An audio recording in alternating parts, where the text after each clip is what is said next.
Good evening students. आज हम बात करते हैं वर्षी नंबर 28 एसएसटी। और सबसे पहले मैं बोलूँगा कि बेटा शेयर, सब्सक्राइब, कमेंट और लाइक ज़रूर कीजिए। और जो मेहनत कर रहे हैं उसको थोड़ा सा और बढ़ाने के लिए आपका प्रोत्साहित ज़रूरी है बेटा। और ये सभी बच्चों के लिए बोला जा रहा है, पहले चैप्टर्स को अच्छी तरह से पढ़िए। मैं देखता हूँ जो वीडियो में ज़्यादा एक्सप्लेन करता हूँ उसमें व्यू बहुत कम है, कमेंट भी नहीं है, क्योंकि वो बोर हो जाते हैं। क्या उनको सिर्फ आंसर से मतलब होती है? नहीं बेटा, पढ़िए और समझिए, क्योंकि आगे अपने लिए कर रहे हो बेटा। आंसर नहीं लिखना, आंसर तो मिल जाएगा। आप उस क्वेश्चन को गूगल पे मारो, 2 मिनट में मिल जाएगा, तो फायदा क्या है? आपको समझ में आना चाहिए बेटा, ठीक है। 20वीं शताब्दी के मध्य तक वैश्वीकरण और भारतीय अर्थव्यवस्था, ये वैश्वीकरण क्या चीज है जिसको हिंदी में और एक नाम से बोला जाता है? क्या है? भूमंडलीकरण, या इंग्लिश में एक ही नाम है, ग्लोबलाइजेशन। आगे आप विस्तार पूर्वक पढ़ेंगे। आगे आप 12वीं क्लास में भी पढ़ोगे, कॉलेज में पढ़ोगे, थर्ड ईयर में भी है। जो आपका आर्ट्स लेंगे जो बच्चे, उनको आगे ये सब चीज़ मिलेगा। चलिए, जो कॉमर्स साइंस लेगा वो तो उससे दूर रहेगा। फिर भी जो कॉमर्स लेगा उसके भी 12वीं क्लास में थ्योरी पार्ट है, उसमें वैश्वीकरण का टॉपिक है, थोड़ा सा पढ़ सकते हैं। जब हम अपनी क्या बाजार को, अपनी मार्केट को विश्व बाजार के साथ खोल देते हैं, जोड़ देते हैं, उसे हम वैश्वीकरण कहते हैं, ठीक है। कैसे बेटा? आपके पास पैसे, अगर मान लो मेरे दो बच्चे हैं और मैं दोनों के लिए बर्थडे अगर आसपास आता है, मैं दोनों के लिए, दोनों का फरमाइश होती है, पापा बेहतर वाला साइकिल लेना, कोई बाइक का फरमाइश करता है बड़ा वाला, ठीक है। जैसे मैं कोई चीज़ें या कुछ और हारमोनियम चाहिए होता है, मैं नहीं खरीद पाता हूँ, मैं दूसरे देश की थोड़ा सस्ता वाला खरीद लेता हूँ, लेकिन चीन का नहीं खरीदूंगा, ध्यान देना, दूसरे देश का मैं खरीद लेता हूँ। इसका कारण क्या है? मैं दूसरा देश की चीज़ को मैं यूज कर ही रहा हूँ, तो इसे। और दूसरे एग्जाम्पल दे रहा हूँ, अगर मान लो हमारे पास मेट्रो नहीं था, हम दूसरे से मेट्रो लाए और मेट्रो चल रहा है, ठीक है। मेट्रो अब तो बनाने भी लगे हैं, लेकिन वो चीज़ें हैं, तो वो वैश्वीकरण का उदाहरण है, ठीक है। तो अब भारतीय अर्थव्यवस्था और विदेशी व्यापार और बहुराष्ट्रीय कंपनी, ये विदेश व्यापार क्या है?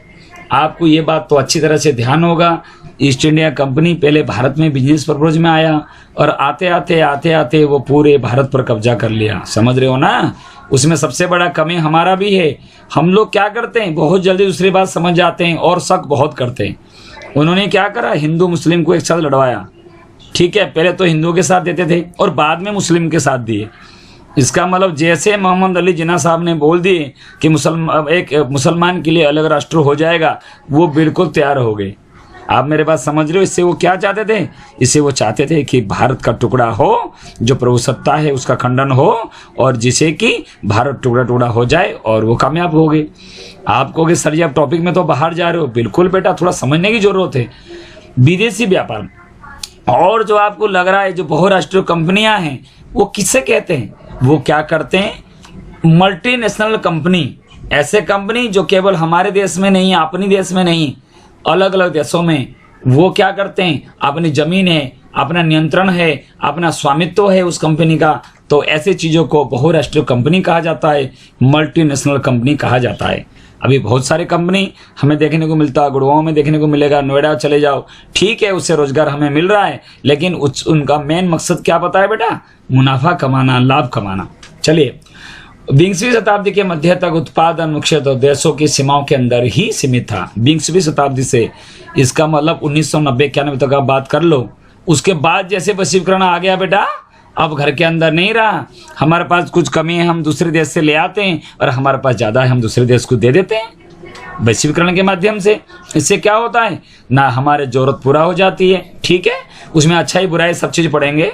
और क्या बात सुनिए इसमें ना, उसमें एक चीज़ है, मैंने बताया, क्या बताया मैंने ना, एक से अधिक देशों में उत्पादन पर नियंत्रण या स्वामित्व रखने वाली कंपनियां के परिदृश्य पर आने के पूर्व भारत जैसी देशों में कच्चा माल और खाद्य पदार्थ निर्यात होते थे और तैयार वस्तुओं का आयात होता था। इसका मतलब निर्यात भी होता था और आयात भी होता था। उत्पादन लागत कम करने और अधिक लाभ कमाने के लिए बहुराष्ट्रीय कंपनियां उन देशों में कार्यालय एवं उत्पादन के लिए कारखाना स्थापित करती है।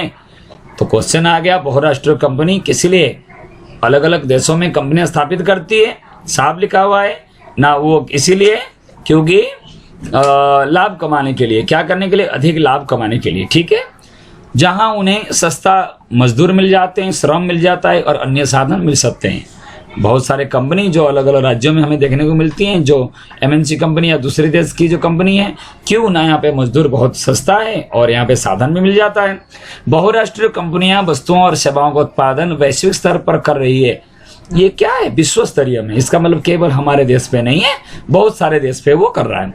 भूमि, भवन, मशीन एवं अन्य उपकरणों की खरीद में व्यय की गई मुद्रा को निवेश कहते हैं। निवेश किससे कहा जाता है? ना निवेश कहा जाएगा जो भूमि है, भवन है, मशीन है, अन्य उपकरणों की खरीद में व्यय की गई जो मुद्रा है वो निवेश कर रहे हैं, वो उनकी चीजें हैं।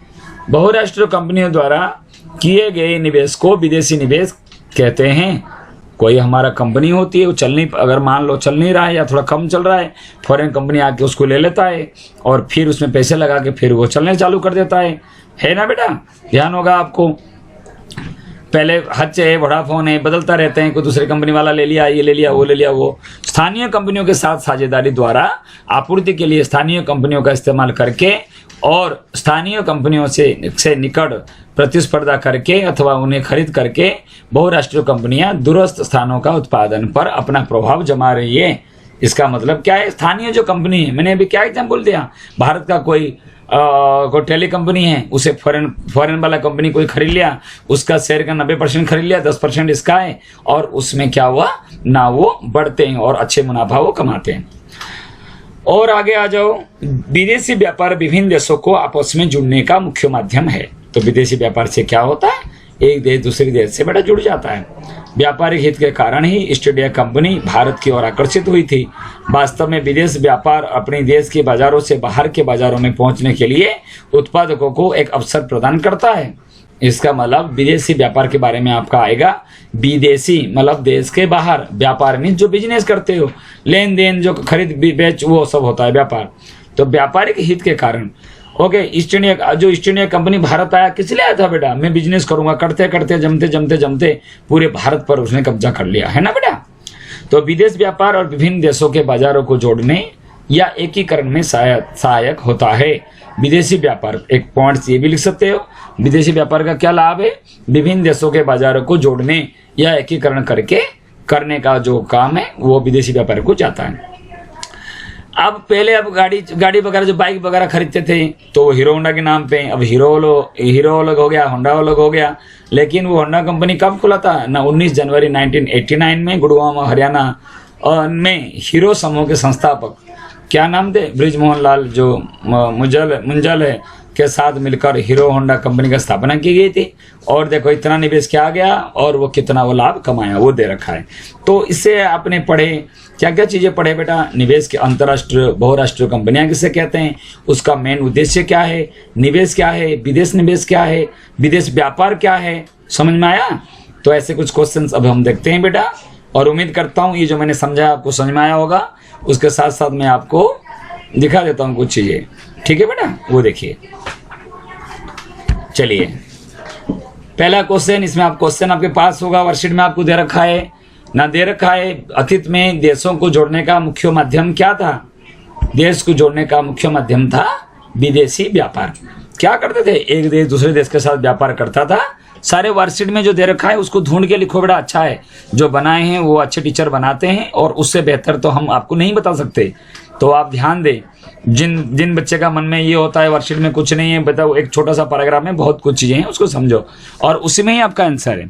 विदेशी व्यापार उस पैराग्राफ में लिया गया कुछ चीजें हैं, अंडरलाइन करते हैं बच्चे, कहते हैं सर जी पूरा आंसर लिख के दो, हम नहीं लिख पाते। तो बेटा जरूरी है, विदेशी व्यापार विभिन्न देशों को आपस में जोड़ने का मुख्य माध्यम रहा है। क्लियर हो गया पहला?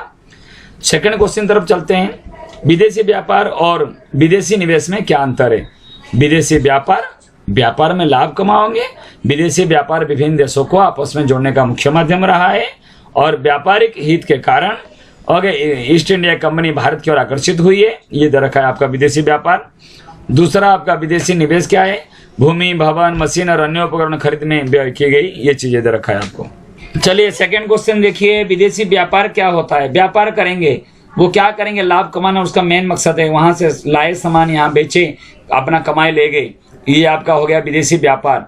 एक देश तो दूसरे देश में जाकर अपना मुनाफा कमाता है, बिजनेस करता है, वो चीज होता है व्यापार। लेकिन निवेश क्या होता है, देखो मैं छोटी सी बात बता रहा हूँ। आपने बेटा क्या कर रहे हो ना, एक प्लॉट कहीं खरीदे, पापा का रिटायरमेंट हुआ, 20-30 लाख रुपए मिला, आपने कहीं प्लॉट खरीद लिए या कहीं जमीन खरीद लिए, वो आप निवेश कर रहे हो, वो व्यापार नहीं कर रहे हो। निवेश क्यों ना, जो भवन खरीदते हो, जमीन खरीदते हो, मशीन खरीदते हो, बेटा वो टिकाऊ है, बहुत दूर तक चलेगा। अगर आप ब्रेड खरीदोगे क्या रह सकता है, नहीं है, उसको या 1-2 दिन में 4 दिन में आपको हटाना होता है, ठीक है। तो लेकिन निवेश क्या होता है, लंबे टर्म के लिए आपने खरीद लिए, उसमें आपको मुनाफा आगे मिलेगा, लेकिन अभी तो आप उसको लगाए हो ना, अभी आप उसमें व्यय किए हो, वो आपका निवेश हो गया। ऐसे नहीं आज खरीदे कल बेच दिया, परसों खरीदे नरसों बेच दिया, आपने खरीद लिए लंबे समय तक। ऐसे में जब कोई बहुराष्ट्रीय कंपनी ऐसी चीजें खरीद के अपने पास रखता है, वो चीज क्या होती है, विदेशी निवेश कहते हैं। कैसे ना, जैसे हमारे जो रिलायंस है वो दूसरी कंपनी में जाके अपने शेयर खरीदता है दूसरी कंपनी का, और वहां जाके बिजनेस करता है, मतलब निवेश खरीद लेता है। और व्यापार की मतलब क्या होती है, जो क्या उसका व्यापार का मेन जो मकसद होती है लाभ कमाना। तो ये सब चीजें आप उसमें लिख सकते हो, जो आपको पैराग्राफ में दे रखा है वो लाइन बेटा आपको दे रखा है, ठीक है। उसके बाद बहुराष्ट्रीय कंपनियां क्या होती है, ये बहुराष्ट्रीय कंपनी का ये बेटा दोनों दे रखा है। एक बहुराष्ट्रीय कंपनियां एक से अधिक देशों में उत्पादन पर नियंत्रण या स्वामित्व रखने वाली कंपनियां को बहुराष्ट्रीय कंपनियां कहा जाता है। बहुत सारे कंपनी हैं जो जिसको हम शॉर्टकट में MNC कंपनी कहा जाता है, मल्टीनेशनल कंपनी। वो क्या होता है, अलग अलग देशों में है, उसका ब्रांच अलग अलग देशों में है और वो मुनाफा कमाता है, ठीक है। और कुछ एग्जाम्पल की बात आएगा तो नीचे कुछ एग्जाम्पल दे रखा है, कौन क्या बनाता है, कोका कोला क्या बनाता है, या आपका IBM टेक महिंद्रा, वो पता है, उसकी वस्तु का नाम भी आपको इसमें लिखना है, कौन कंपनी क्या बनाता है वो भी आप उसमें लिख सकते हो। तो थर्ड क्वेश्चन था बहुराष्ट्रीय कंपनी क्या है, एक साथ दोनों नहीं, या तो ऊपर वाला लिख लो या तो नीचे वाला लिख लो, कुछ उदाहरण है और उसमें बनने वाले वस्तु भी आप लिख सकते हो, ठीक है बेटा। उम्मीद करता हूँ आपको क्लियर दिख रहा है। हिंदी में लिखता हूँ मिस्टेक होता है तो आप बोलते हैं, इसलिए मैंने इसमें ऐसे बनाया, वो वर्कशीट में मैंने कट पेस्ट करा, तो उम्मीद करता हूँ आपको समझ में आ गया होगा। क्योंकि बेटा इसमें मुझे हिंदी आता नहीं है, सॉरी फॉर इट, टाइपिंग मेरा हिंदी में नहीं है, इसलिए आपको दिक्कत होता है। जो मैं SST हिंदी ऐसी सब चीज़ें मैं आपको नहीं भेज पाता हूँ, इसलिए मैं सॉरी बोलूँगा बेटा। लेकिन प्रयास तो मेरा वही है बेटा, मैथ पढ़ाता हूँ तो मैथ में फटाफट आपको भेज दिया, और आज सोमवार है, मैंने तीनों वर्कशीट आपको भेज दिया। जरूर आप समझना, कोई डाउट हो आप मुझे कंडक्ट करना। क्वेश्चन नंबर 4 में आते हैं बेटा। क्वेश्चन नंबर 4 क्या कह रहा है, देखो क्वेश्चन नंबर 4 देखो, बहुराष्ट्रीय कंपनियां द्वारा विकासशील देशों में कारखानों की स्थापना करने का मुख्य उद्देश्य क्या है। बेटा बहुत ऐसे कंपनी होगा जो बिन मुनाफे में यहाँ बिजनेस कर रहा होगा, समझ रहे हो ना मेरे बात। जैसे आप प्राइवेट स्कूल और गवर्नमेंट स्कूल की बात करो, प्राइवेट स्कूल में मुनाफा कमाने के लिए खोला जाता है, जहाँ गवर्नमेंट स्कूल में बच्चे को मुनाफा नहीं है। कितने 3 महीने में हम फीस कितनी देते हैं बेटा, बहुत कम देते हैं, और उसकी बिल्डिंग देखो, उसके टीचर्स की सैलरी देखो, उनकी एजुकेशन देखो, अगर compare to the private school. लेकिन फिर भी हमारे कुछ कमी होती है, जो हम लोग जाते हैं बेंच, बच्चे क्या करते हैं, बेंच वगैरह तोड़ते हैं, क्रिकेट खेलते हैं, पंखे को फूल बनाते हैं, वो हमारे गलती है। लेकिन सरकार क्या करती है, वो अच्छी सुविधा करती है। और ऐसे ऐसे बिल्डिंग देख रहे हो, किसी राजभवन से कम नहीं है बेटा। इसीलिए सभी बच्चे को, गवर्नमेंट स्कूल के बच्चे जो सुन रहे हो बेटा, तुम्हारा मेन जो काम है बेटा, जो हमारे जो देश की संपत्ति है उसकी सुरक्षा करो, और ध्यान दो कि ज़्यादा पैसे खर्चा होती है गवर्नमेंट स्कूल में प्राइवेट स्कूल से, और आप उसमें थोड़ा सा इम्पोर्टेंस समझो। मैं ये क्यों बोला बेटा, ये जो लिखा हुआ है, जो मल्टीनेशनल जो कंपनी है उनका क्या उसका उद्देश्य क्या है बेटा, उत्पादन लागत कम करने और अधिक लाभ कमाने। लगा दिए 200 करोड़, कमा के ले गए 2000 करोड़, ठीक है ना। और क्या है, बहुराष्ट्रीय कंपनियां उन देशों में कार्यालय एवं उत्पादन के लिए कारखाना स्थापित करती है जहां उन्हें सस्ता श्रम एवं अन्य साधन मिल सकते हैं। उच्च कारोबारों और कई परिसंपत्तियां, आक्रामक विपणन बहुराष्ट्रीय कंपनियों की कुछ विशेषताएं होती है। उच्च कारोबार जो है, जो बिजनेस है, ऊंची लेवल का है, बहुत सारे परिसंपत्तियां भी है, ओके।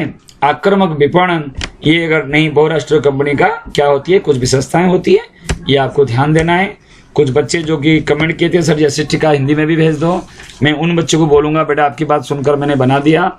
जरूर आप क्या करेंगे, शेयर, लाइक, कमेंट बेटा जरूर करना है।